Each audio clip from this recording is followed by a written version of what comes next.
오늘도 하나님의 은혜와 사랑과 평강 그리스도의 능력이 우리 든든한 교회와 이 말씀을 듣는 모든 분들에게 함께하기를 진심으로 축원드립니다. 오늘은 요한계시록 2장 8절로 11절을 통해서 믿음의 부자가 됩시다 하는 제목으로 함께 은혜를 나누고자 합니다. 칭찬을 듣고 산다는 것은 축복입니다. 우리가 책망만 받는 것보다 칭찬과 책망을 받는 것보다 또 칭찬만 듣는 삶을 산다면 그 사람은 진실한 자요 축복의 사람이라고 말할 수가 있을 것입니다. 자, 신앙적으로 보면 칭찬만 듣는 성도는 뭐라고 말합니까? 하나님의 사람, 믿음의 사람, 축복의 사람이라고 분명히 말할 수가 있을 것입니다. 요한계시록 2장과 이 3장 말씀을 보면 소아시아의 7교회에 보낸 주님의 간절한 또 권면하는 편지가 기록되어 있습니다. 7교회 중에서 칭찬만 들은 교회가 2교회가 있죠. 빌라델피아 교회와 소마나 교회가 있습니다. 책망만 받은 교회가 또 2교회가 있는데 사대교회와 라오디게아 교회입니다. 그리고 칭찬도 책망도 겸하여 받은 교회가 3교회가 있는데 에베소 교회와 도아디아 교회와 버가모 교회가 있습니다. 그 중에서 오늘 본문의 말씀에 나오는 교회는 서머나 교회입니다. 이 서머나 교회는 주님으로부터 칭찬만 들은 교회였습니다. 이 칭찬만 들은 서머나 교회는 뭐라고 표현합니까? 믿음의 부자 교회였다는 것입니다. 그러므로 우리는 본문을 통해서 믿음의 부자가 됩시다 하는 제목으로 은혜를 나누고자 합니다. 세상에서 저 사람은 재물이 너무 많아 이런 소리보다, 명예와 권세가 하늘을 찔러 이런 소리보다 저 사람은 믿음의 부자야, 이 소리 들으면 얼마나 귀하겠습니까? 우리가 분명히 알아야 됩니다. 믿음의 부자가 되면 주님으로부터 칭찬만 듣게 되어 있습니다. 주님이 인정해주고 칭찬만 들으면 처음에는 힘든 것 같으나 요한 3서 2절에 말씀합니다. 사랑하는 자여 네 영혼이 잘됨과 같이 범사가 잘되고 강건하기를 내가 간구하노라 라고 분명히 말씀하셨기 때문에 때가 되면 반드시 기적을 이루고 좋은 날이 올 줄로 믿습니다. 오늘 본문을 통해서 서머나 교회가 어떤 교회였는지 먼저 살펴보면서 믿음의 부자가 되려면 어떻게 해야 되는지 깨우침을 받았으면 은혜가 될 줄로 믿습니다. 제일 먼저 서머나 교회는 어떤 교회였습니까? 라는 질문입니다. 서머나 교회는 유향이라고 하는 뜻으로 향기 나는 교회였다라고 첫 번째 여러분에게 말씀을 드리고 싶습니다. 유향이 부서질 때 향기를 내듯이 서머나 교회는 핍박을 받은 교회로서 예수의 향기를 내는 교회였습니다. 우리가 복음성가 가운데 보면 동남풍아 불어라 서부풍아 불어라 가시밭에 백합화 예수 향기 날린다 하는 찬양이 있지 않습니까?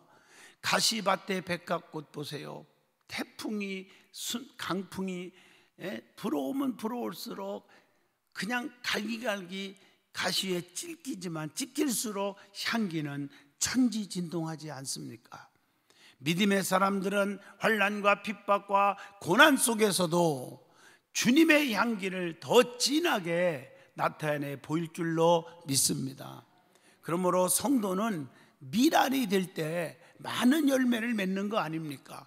요한복음 12장 24절에 한 알이 미리 땅에 떨어져 죽지 아니하면 한 알 그대로 있고 죽으면 많은 열매를 맺느니라. 여러분, 기드온의 300명 용사 잘 아시죠? 그들은 미디안 군사 13만 5천 명인가요? 어마어마한 숫자가 쳐들어오지만 300명 가지고 이겼잖아요. 그들의 무기는 영적인 무기였습니다. 빈 항아리, 횃불, 나팔. 그래서 빈 항아리 속에 횃불이 들어있었죠.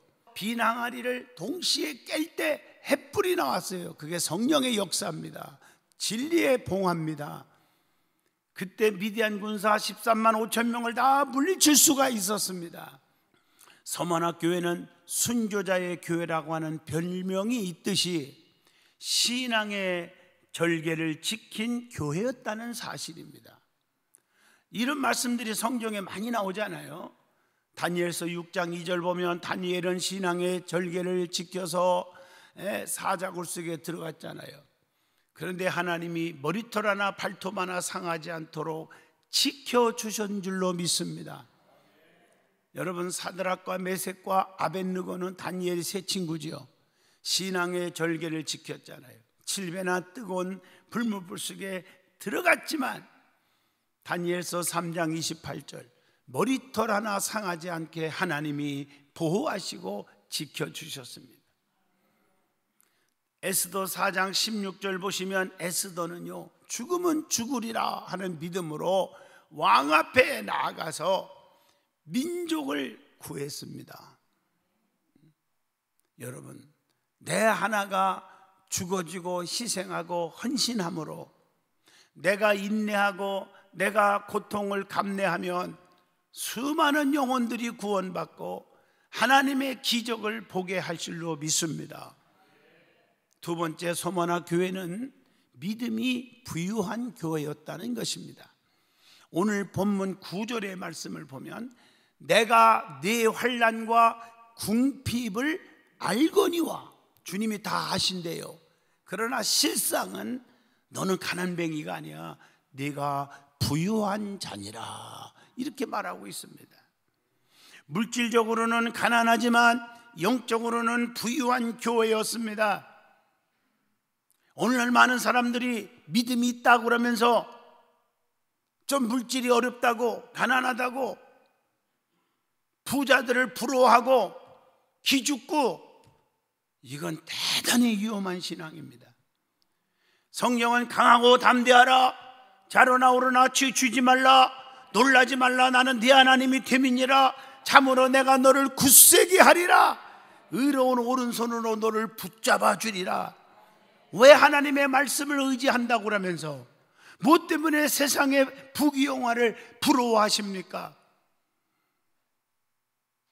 그리고 믿음과 선행에 부유한 교회는 주님이 칭찬이 있다는 사실입니다. 그래서 영적인 부유가 있으면 때로는 애적인 빈곤도 감내할 수 있어야 됩니다. 그러나 때가 되면 하나님이 반드시 높여주시고 하나님이 보상해 주시고 그 이상의 행복을 우리에게 안겨다 주실 줄로 믿습니다. 이처럼 우리는 은혜가 넘치는 부유한 교회, 부유한 성도가 되시기를 축복합니다. 세 번째, 서머나 교회는 알파와 오메가, 그리고 부활의 주님으로 예수님께서 나타난 교회였다고 하는 것이 본문 11절의 말씀입니다. 알파는 시작인데 창조주의 모습으로 나타났다는 것입니다. 계시록 22장 13절에 보면 나는 알파와 오메가요, 처음과 마지막이요, 시작과 마침이라, 이렇게 기록되어 있습니다. 오메가는 나중이요 심판주의 모습으로 나타난 것입니다. 계시록 1장 8절 보면 나는 알파와 오메가라, 이제도 있고 전에도 있었고 장차 올 자요 전능한 자라 하시더라 라고 기록되어 있습니다. 그리고 부활의 주로 나타난 것은 소망의 주로 나타났다는 것입니다. 베드로전서 1장 3절에 보면 하나님을 찬송하리로다, 그의 많으신 긍휼대로 예수 그리스도를 죽은 자 가운데서 부활하게 하심으로 말미암아 우리를 거듭나게 하사 산 소망이 있게 하시며. 네 번째로 서머나 교회는 어떤 교회입니까? 주님의 약속이 있는 교회였다는 사실입니다. 오늘 본문 10절로 11절에 보시면 네가 죽도록 충성하라. 그리하면 내가 생명의 관을 네게 주리라. 어떤 핍박과 고통과 환난이 와도 죽도록 충성하면 두 가지를 주신다고 약속했어요. 그것이 무엇입니까? 오늘 본문 10절이에요. 생명의 면류관을 주신다고 약속합니다. 환난과 핍박과 고통을 이기는 자에게 상급으로 주시는 그리스도의 생명 안에서 안식과 평화와 자유와 행복을 영원히 누리게 될 것이라는 것입니다. 그리고 또 하나는 오늘 본문 11절에 너무너무 귀한 말씀을 주고 계십니다. 둘째 사망의 해를 면케해 주신다. 귀 있는 자는 성령이 교회들에게 하시는 말씀을 들을지어다. 이기는 자는 둘째 사망의 해를 받지 아니하리라. 이게 오늘 본문 11절이에요. 사람은 언젠가는 죽게 돼 있어요. 여러분, 히브리서 9장 27절을 기억하지 않습니까? 한 번 죽는 것은 사람에게 정해진 것이요, 반드시 죽어요. 그러나 그 이후에는 뭐가 있습니까? 심판이 있으리니 그랬습니다. 이것이 첫 번째 죽음이요, 그 이후에 심판이 있는데 성령으로 거듭나서 구원받은 자는 생명의 부활로, 구원받지 못한 자는 심판의 부활로 나와서 영원한 고통을 받게 된다는 것입니다. 이것을 가리켜서 둘째 사망이라고 합니다. 그게 계시록 21장 8절에 나옵니다. 거기에 보면은 이렇게 돼 있어요. 불과 유황으로 타는 못에 던져지리니 이것이 둘째 사망이라, 이렇게 말하고 있어요. 여러분, 하나님 말씀, 기록된 말씀을 여러분에게 지금 그대로 전달해 주는 것입니다. 그러면 두 번째 은혜 받을 말씀은 서머나 교회가 어떤 교회인지를 깨달았으면 그 서머나 교회처럼 믿음의 부유자가 되려면 우리가 어떻게 살아야 하는 거냔 말이에요. 첫째, 환난과 궁핍을 잘 이겨야 믿음의 부유자가 된다는 것입니다. 오늘 본문 9절에 보시면 내가 네 환난과 궁핍을 알거니와 실상은 네가 부유한 자니라. 그래서 요한복음 16장 33절에 주님이 말씀하십니다. 세상에서는 너희가 환난을 당하나 담대하라. 내가 세상을 이기었노라 라고 말씀을 주고 있습니다. 왜냐하면 시편 37편 39절에 이렇게 말합니다.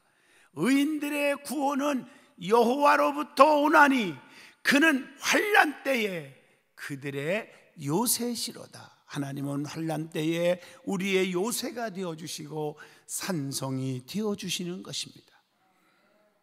그리고 환난 때에 우리를 건져주시고 영화롭게 하시고 기도하면 다 들어주신다고 했어요. 시편 91편 15절에 그가 내게 간구하리니 내가 그에게 응답하리로다. 그들이 환난 당할 때에 내가 그와 함께하여 그를 건지고 영화롭게 하리라. 분명히 말씀합니다. 그리고 환난 때에 우리 하나님은 우리에게 피난처가 되어 주십니다. 시편 59편 16절 나는 주의 힘을 노래하며 아침에 주의 인자심을 높이 부르오리니 주는 나의 요새시요 나의 환난 날의 피난처심이니라. 그래서 시편 18편에 보면은 나의 힘이 되신 여호와여 내가 주를 사랑하나이다.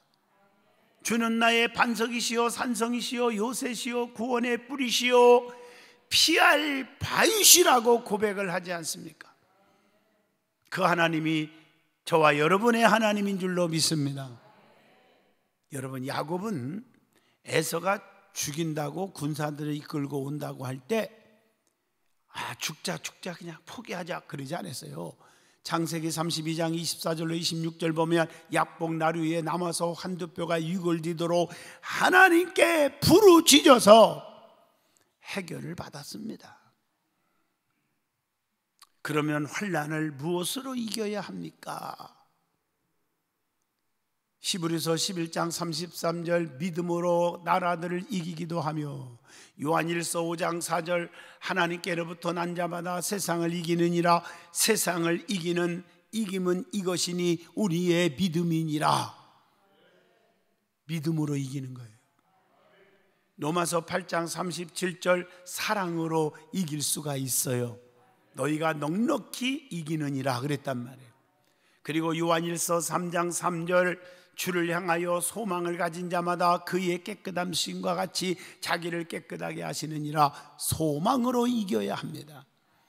그리고 골로새서 2장 15절 십자가로 이겨야 합니다. 얼마든지 우리는 이길 수 있는 비결을 말씀을 통해서 주시고 계시지 않습니까? 그리고 두 번째, 사탄을 이겨야 믿음의 부요자가 될 수가 있다는 것입니다. 본문 9절에 보면 환난과 궁핍 가운데서도 네가 진짜 부자인데 자칭 유대인이라 하는 자들의 비방도 알거니와 실상은 유대인이 아니요 사탄의 회당이라. 오늘날요 하나님 믿는 척하는 이단들도 많고요, 하나님 잘 믿는 척하는 잘못된 신앙관에 빠진 자들이 교회 안에도 많이 있습니다. 조심하셔야 합니다. 겉볼 때 저 사람 믿음 좋다 하고 그 사람을 본받으려다가 영혼이 망치는 경우가 얼마나 많은지 아십니까? 사탄은요 복음을 회방합니다. 그러면 사탄을 어떻게 이길 수가 있습니까? 하는 질문입니다. 마태복음 4장 4절 우리 주님은 기록되었으되 사람이 떡으로만 사는 게 아니다, 하나님의 입으로 나오는 모든 말씀으로 살 것이다. 말씀으로 이겨야 돼요. 말씀으로. 마태복음 4장 7절에도 그랬고 마태복음 4장 10절에도 그렇게 말씀하고 계세요. 사도행전 16장 25절로 26절 찬송과 기도를 이겨야 돼요. 바울은요 한밤중에 신라와 함께 기도하고 하나님을 찬송하며 제수들이 듣더라 그랬단 말이에요. 세 번째, 시험을 잘 이겨야 믿음의 부요자가 될 수 있습니다. 본문 10절입니다.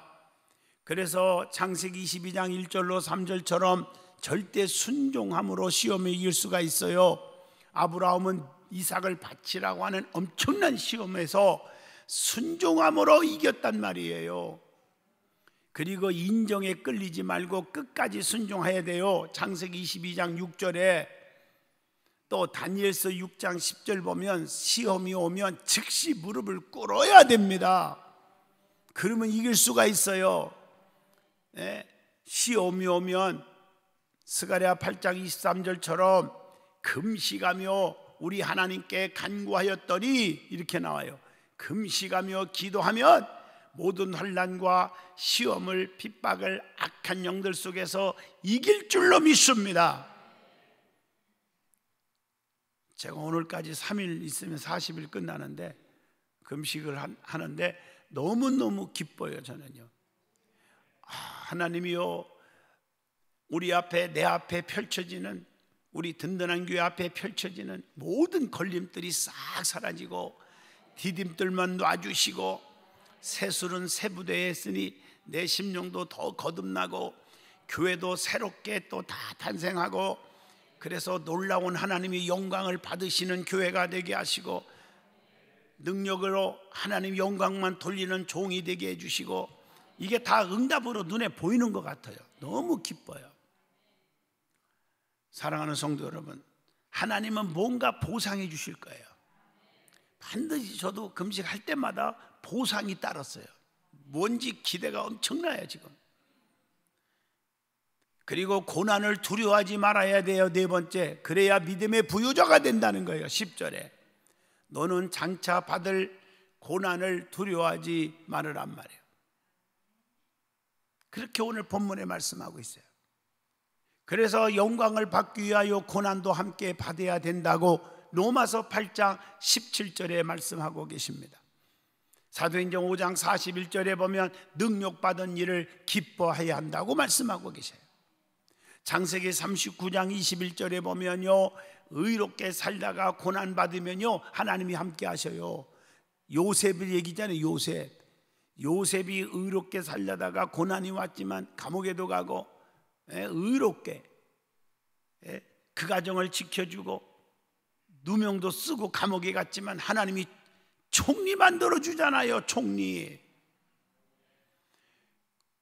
그러면 성경을 보면 고난을 극복한 사람들이 많이 있잖아요. 마가복음 5장 25절에 12회로 혈루증으로 한 여자가 질병의 고난을 극복해서 하나님 영광을 돌렸잖아요. 또 수치의 고난을 극복한 사람도 있죠. 요한복음 8장 10절에 여자여 너를 고발하던 그들이 어디 있느냐, 너를 정죄한 자가 없느냐, 이렇게 위로하잖아요. 사도행전 7장 60절 죽음의 고난을 극복한 사람도 있잖아요. 예수님은 십자가에 죽어가면서 오히려 광채가 빛나는 거예요. 스데반 집사님도 마찬가지요. 아버지 저들의 죄를 저들에게 돌리지 마옵소서, 이렇게 말하잖아요. 스데반 집사님도 그러고 주님도 그렇게 말씀했어요.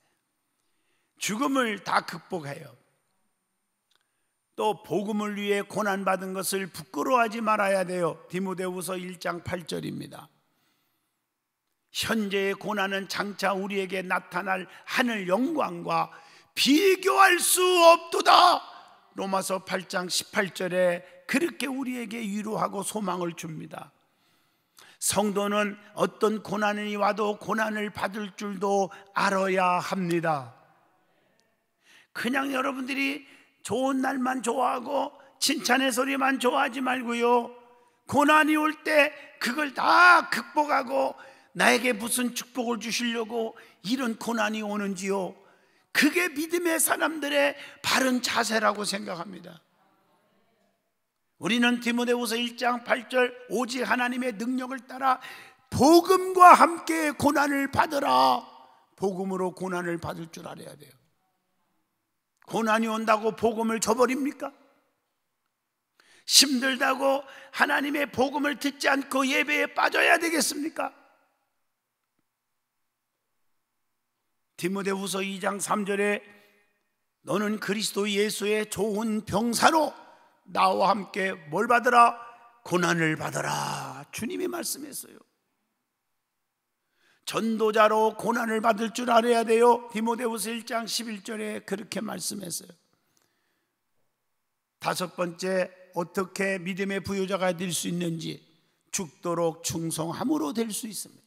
오늘 본문 10절에 보면 엄청난 환난과 핍박이 올 텐데 그 가운데서도 죽도록 끝까지 충성하라, 그리하면 내가 생명의 면류관을 내게 주리라, 이렇게 말씀한 거예요. 그래서 계시록 12장 11절 죽기까지 자기들의 생명을 아끼지 아니하였도다. 사도행전 20장 24절 은혜의 복음 증거를 위해서는 생명도 귀한 것으로 여기지 아니하노라 라고 바울은 고백을 합니다. 죽도록 충성을 왜 해야 합니까? 하는 질문입니다. 왜 우리는 환난과 핍박과 고난 속에서도 끝까지 버리지 않고 죽도록 주님을 향한 충성을 해야 된다는 말입니까? 답을 주겠습니다. 빌립보 4장 13절 내게 능력 주시는 자 안에서 내가 모든 것을 다 할 수 있느니라, 불가능한 일을 가능하게 할 수 있기 때문입니다. 로마서 8장 35절로 39절 모든 난관을 극복할 수 있기 때문인 것입니다. 오늘 본문 10절에도 면류관을 받을 수 있기 때문인 것입니다. 자, 여섯 번째입니다. 어떻게 해야 믿음의 부요자가 될 수 있을까? 성령이 교회들에게 하신 말씀을 들어야 믿음의 부요자가 된다고. 오늘 본문 11절입니다. 성도는 진리 가운데로 인도를 받아야 합니다. 요한복음 16장 13절입니다. 거짓이 없는 말씀의 가르치심을 받아야 한다고 요한일서 2장 27절의 말씀을 주고 있습니다. 그래서 성도는 교회의 가르침을 따라야 되는 것입니다. 내가 가지고 있는 것이 다 옳다, 내 것만 옳다 주장하지 마요. 자기 고집, 자기 주장이 강하면요, 제가 목회 44년 동안 경험한 거예요. 성도들 믿음이 자라지 않아요. 몇십 년을 다녀도 와, 저분 오래 다녔으니까 직분을 안 줄 수는 없고 항종직도 될 수는 있겠죠. 그런데 믿음이 제로예요. 답답해요. 여러분, 이걸 깨달아야 돼요. 자기 고집, 자기 주장이 강하면 믿음이 안 자란다는 거예요.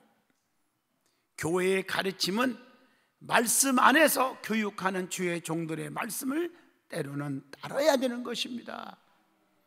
성령이 교회들에게 하신 말씀을 들을지어다 많이 말씀이 있다는 거죠. 어떤 말씀입니까? 성령이 하시는 말씀에 야고보서 4장 10절 겸손하라는 거예요. 때가 되면 높여주니까 하나님께서 높여준대. 겸손하면 붙들어 주시는 날이 와요. 시편 147편 6절에 보면 그 다음에 축복을 받으라고 하십니다. 야고보서 4장 6절 겸손한 자에게 은혜를 주시고 축복하신다고 했어요. 그래서 귀 있는 자는 들으라고 본문 11절에 말씀하고 계십니다. 영적으로 하나님의 말씀을 들을 수 있는 귀가 있어야 합니다. 저는 부흥회를 가면서 귀가 있습니까? 그러면 있어요. 이 세상적인 소리만 듣는 귀가 아니라 영적인 말씀을 들을 수 있는 귀가 있느냐고 물어보는 것입니다. 결론을 내리겠습니다. 성도는 세상에 미련을 두지 말아야 합니다. 하나님만 사랑하고 하나님만 의지하고 살아가는 사람들이 많이 있어야 되는데 그렇지 못할 때 안타까운 것입니다. 여러분, 믿음의 부유자가 되시기를 바라요. 그렇게 되려면 환난과 궁핍을 잘 이기고 사탄의 세력을 이겨야 하며 시험이 와도 이겨야 하고 고난을 두려워하지 말아야 되고 죽도록 충성하며 성령이 교회들에게 하시는 말씀만 귀를 기울여야 한다고 말씀을 전했습니다. 그렇게 될 때 믿음의 부유자가 되는 것입니다.